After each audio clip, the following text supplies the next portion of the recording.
unnecessarily. And confusion. And the confusion. Disunion. Are the result. What? Confusion and disunion. Malice. Some have a theory of the truth. Some have the theory of truth. Ni ukweli, unajua watu wakifa hawaendi mbinguni, unajua tunajua.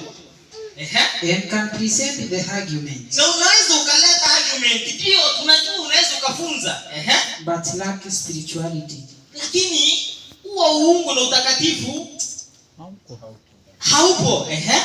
Judgment. Kufanya uamuzi wa haki na kujiuliza hii kitu itasaidia watu, hii kitu inaweza kaleta tukosane. They lack judgment. Hawana judgment and experience. Na hawana experience. They fail in many things. Wanaanguka katika mambo mengi. Which it is very necessary for them to understand before they can teach the truth. Ambayo wanafaa waelewe kwanza kabla ya kufunza ukweli. Si kuna mission mingi nimeenda. Sijui hata niwaambie, kuna watu wamenipa missionary. Na hata mimi nawaambia shinda nimeona, unajua huwa sitakangi nikipata shinda na kuja kuambia. Kuna mambo mengi tumeona. Unaenda uratibu mtu anaendelea vizuri, nafika mwezi wa 3. Huyo mtu anafanya hivi na hivi, anaenda hospitali anakaa sijui siku ngapi, ameruka kaidos, inamwalidikia. Akivitani chako pekee. Hata kuna watu ambao ni mashahidi hapa. Ni dawa nzuri ya kuumwa na tu.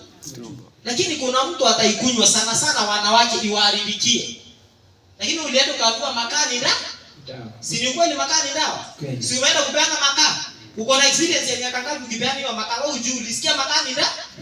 Enda upe sister yako wewe. Acha aone mambo ambayo yeye hajaiona tena. Collins.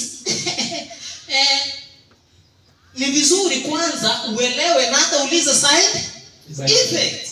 That's what we call experience. Sawa, unajua makaa ni dawa. Lakini hiyo makaa ni mtu anafaa kutumia na anafaa kutumia siku ngapi? Na ikitokea hivi anafaa kufanya nini?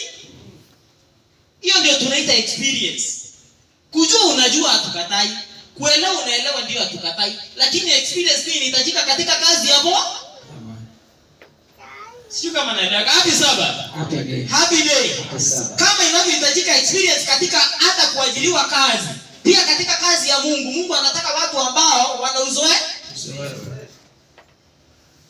Ninashukuru Mungu sana tumeongezewa mjumbe mmoja katika maeneo ya Meru. Bwana Yesu asifiwe. Amen. Bwana Yesu asifiwe. Amen. Tumekuwa na yeye kwa miaka hata kabla hajahesabiwa kama mhubiri. Mnaenda speaker zinachomeka na mnaenda sio nyota kushughulika. Mnaenda mnakaa huko sijui kuna nini mnasumbuka pamoja. Kwa hivyo mtu anakuwa kwa experience hata kabla ingia kwa